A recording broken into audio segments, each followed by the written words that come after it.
What does it mean for you having pictures like portraits like we did yesterday for the Chokran and his daughter and so on, with some kind of mise en scène or of some kind of theatre? Or yes. What does it mean for you?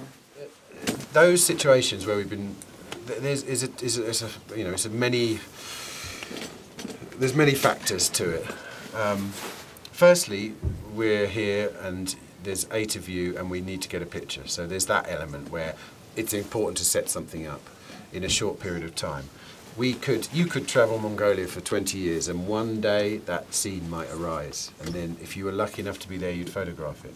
However, when you're shooting portraiture in a staged way like this, in the same way that many painters have done in the past, you try and create an environment in your picture and put that person in it so that you're learning a little bit more about the person. In the case of when we set up a portrait here, we create a scene where you can see an eagle hunter, his eagle, and the tools that he uses to hunt and the life that he lives. And you position them around your frame to create a portrait, an environmental portrait.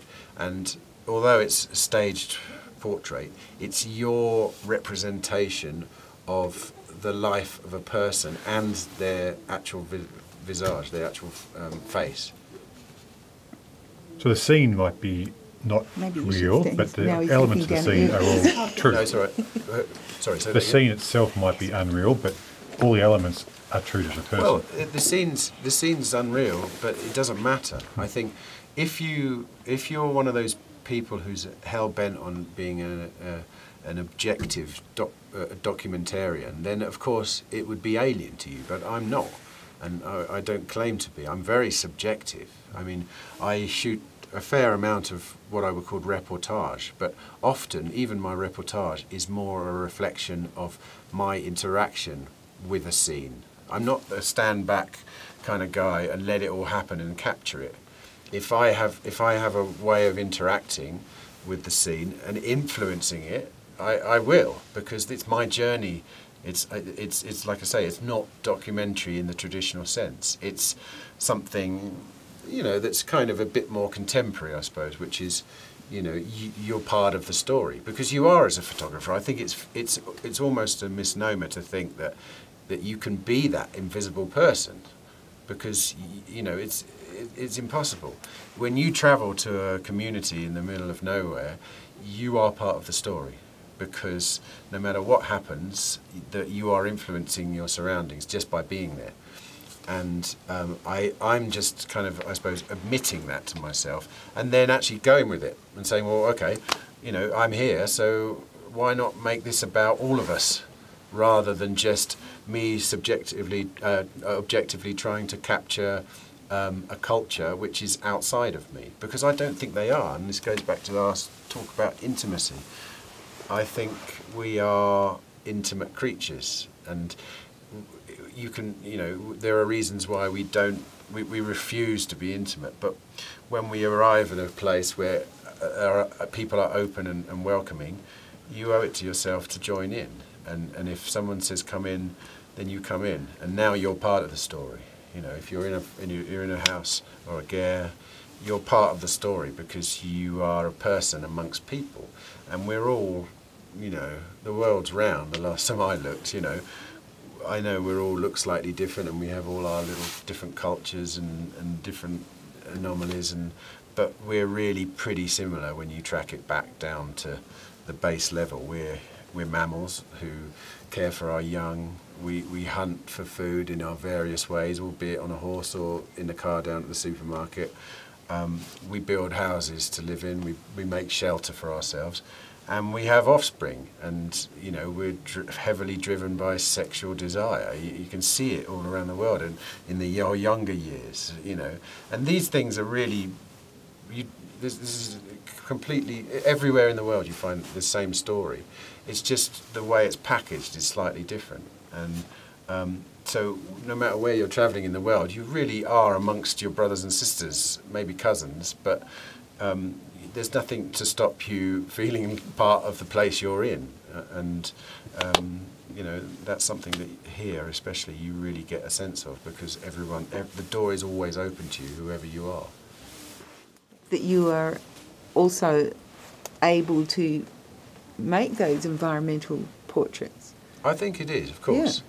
But don't be too... I mean, the camera lies.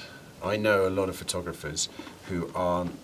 Well, I wouldn't consider them great people, but they shoot great pictures. So, you know, I think, like we were talking earlier, that you can go one of two ways. You can either block it out and take photos, in which case you have great access, because you can literally storm into any place and annoy people, make people feel uncomfortable, all these kind of things, but it doesn't matter to you. Or you go the other way, where you're more concerned, you're more emotional, you're more concerned with your impact on the people you're having.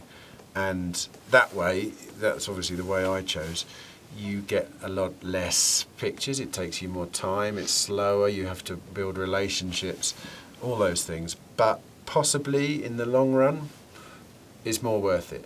Photographically, debatable, but personally, 100%. You know, that's what life's about. And I'd hate to be the guy who, you know, was lying on his deathbed thinking, shit, I f***ed it up. You know, I missed the point. I just got the photos. Do you know what I mean? I took the photos, and now I've got a scrapbook full of images and no memories. You know. You've talked about community being a big part of it. What about when you do find that person at the end of the road, or Bubba Stoyanko or someone? Is it a different thing when you're finding people on their own? I don't know. Like I say, I've never got to the bottom of why I'm so fascinated by the end of the road, the most remote spot, the last place where you find someone. And it's not just a wilderness. Wilderness is lovely, and I love it. But it's the guy that lives in the wilderness. That's who I'm interested in. And I've never really understood why. You know, apart from possibly the fact that deep down inside us all, there's this urge to know what's around the corner. You know, it's like, you know, it's unavoidable. It's so seductive to want to know what's around the corner. And but there must be something else as well, because when you get to the end of the road, there's a person living there. They are fascinating, and I often find them very contemplative, quiet, people that you need to be quiet to understand as well. You can't just, if you want to learn about the person that lives in a remote spot, you need to take it easy and be quiet with them and do it at their pace. And I suppose that's something we all crave, especially in this day and age, when most people's lives are just an unbelievable quagmire of data, people, everything. It's crazy. We all know that, because we all crave this isolation, which ironically, when you get here, you realise you're not isolated. I had the same experience when I moved to rural Wales, and particularly my wife was nervous about being isolated, because, as she said, I'm going to be at home with the kids, and what if I don't know anyone? And now, sort of 6 years later, I've never had so many house visitors. I lived in London for 7 years, and I never had this many people come around my house. Our house is like, and we live nowhere. You know, there's 3 houses where we live, and then a smattering of houses in the sort of next, 1 kilometre radius. But we've never had more of an active community life than anywhere else I've ever lived. So it's ironic, because on the face value, it seems like remote means isolated, but I think it's actually the opposite, and I think a lot of people have completely missed that point, that when you go to these kind of places, the community is so strong that you feel it and you take it with you, and you could be sat in the middle of your ger with no one for miles around, but you feel part of something. And as we all know, there's nothing worse than being alone in the middle of a big city. It's a reality for a lot of people.